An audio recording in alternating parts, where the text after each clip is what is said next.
everybody! I am so excited today because I decided to do a cycle number 2 for August TTC update and also combine it with what I did to prepare to try and conceive. So I'm going to start with this cycle. I am currently 4 DPO, which I'm really excited about. I have 10 more days and then I'll be able to take a pregnancy test. And I'm going to video record the whole thing and post it on here so that you all have the results when I do. And I'm super excited about that. I can't wait. I have a lot to do in between now and then and a lot of work to do, so I'm really excited that I think the time's going to go by really fast, as this year seems to be going by really fast. My ovulation was on the 23rd, Friday the 24th, and Saturday the 25th, and my husband came home Saturday. So we may have missed the window or we may have just squeezed in the window. I don't know. I'm hoping that we got it in time, but I am really excited to find out. So I can't wait for that. So that's where I am with TTC. So what I did to prepare for TTC this year. My husband and I, because we've been together for so long, we have talked about having children many times throughout the last 9 years. We seriously thought about it for last year, and last year everything was going like crazy, and it was a good time in life, but it was also, I just wasn't in this place where I could really think about it or really start trying. So last year I shot it down. And then my husband actually came up to me in December after we found out that we would be moving to Raleigh and that he was getting this job. My husband came up to me and said, I really want to have a baby. I think that when we move and get established that it'll be time for us to start a family. And that really kind of caught me completely off guard because there was no segue. We didn't talk about it for a really long time, and then all of a sudden one day he was like, I think I want a kid. And I was like, what? So the first thing we did is in December we started discussing whether or not we were going to actually try to conceive this year. And we talked about it all through December and January into February. And so I guess that was the first thing that I did, was my husband and I sat down and we had the conversation of, are we going to have a child and what our life would look like with the child.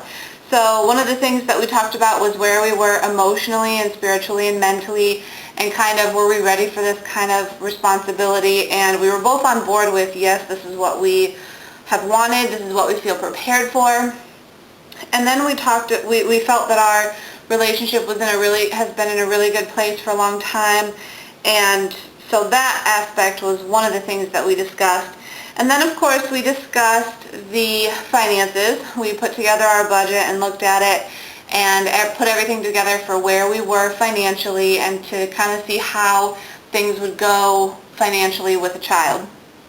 And then we also discussed setting up savings accounts and getting ready and things of that nature.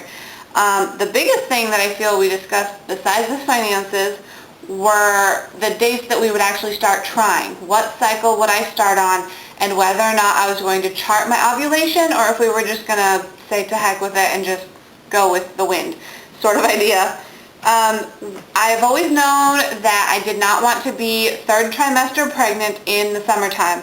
July, August, September are like the hottest months, and I know that I will be miserable and wishing that I wasn't pregnant in the middle of the summertime. We both agreed that we would have a late winter baby or a spring baby or possibly a June baby, which is right early summer. So knowing that, we decided in February that we would start to try to conceive June, July, August, September, and then we would have a good 4-month window and end up with a winter, spring, or early summer baby. And then of course we had the miscarriage, which nobody really plans on having a miscarriage, and you can't really plan on how that's going to affect the body and ovulation and timing. So I think 4 months was a good window to shoot for, although in all honesty, if I could do it again, I would start trying in May, just so that I had that full extra month window for things like miscarriage, which obviously happened. So once we got all that out of the way, the next thing I did to prepare was I went on prenatal vitamins in April.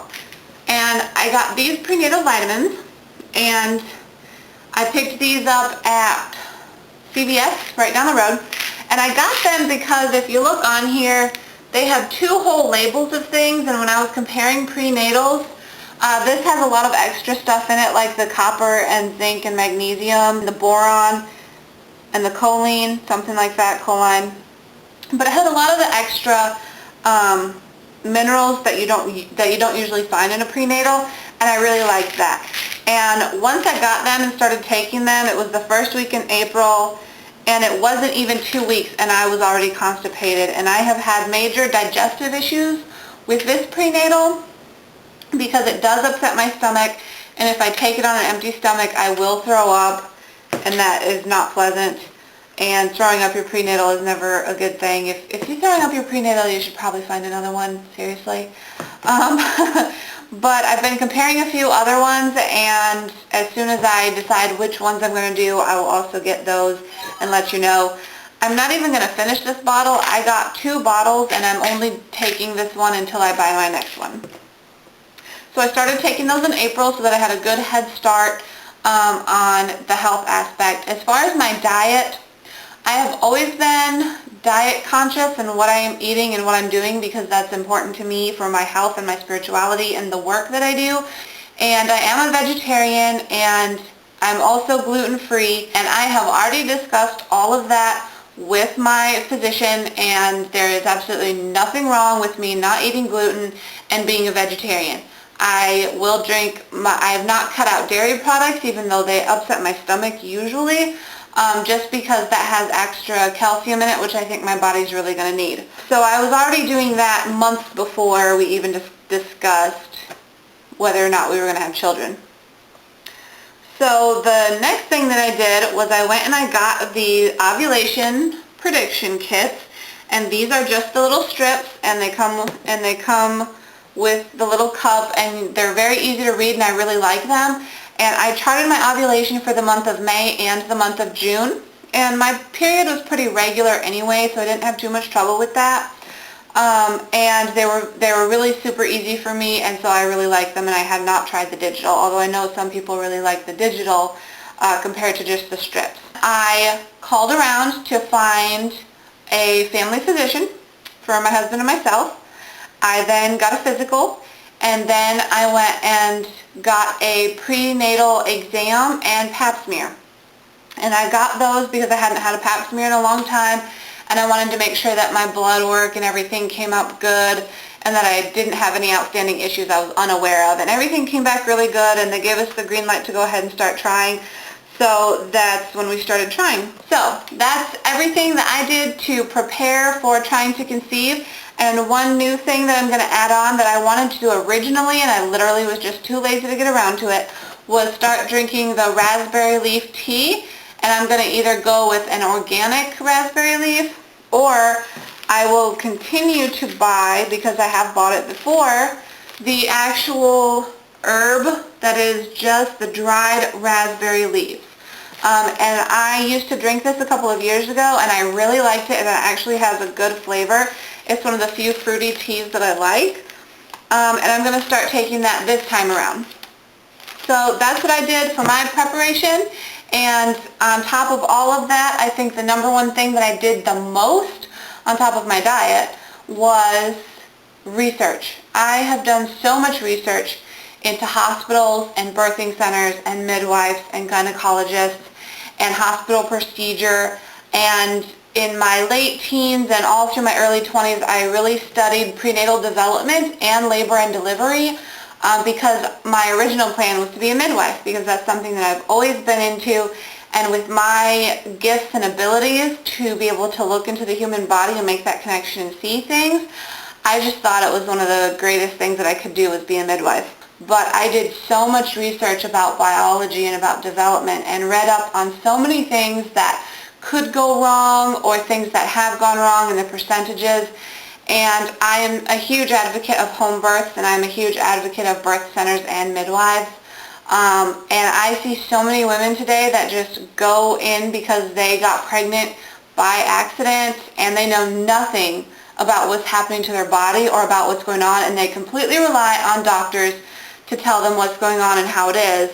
And I think that research is one of the biggest things that anybody can do, and find out what works for you and find out how you really want things to proceed. But those are the things that I did. My husband and I talked about it at length, and then we decided on it and put together some dates that we were going to try, and now we're just kind of letting life flow with it and being as healthy as possible.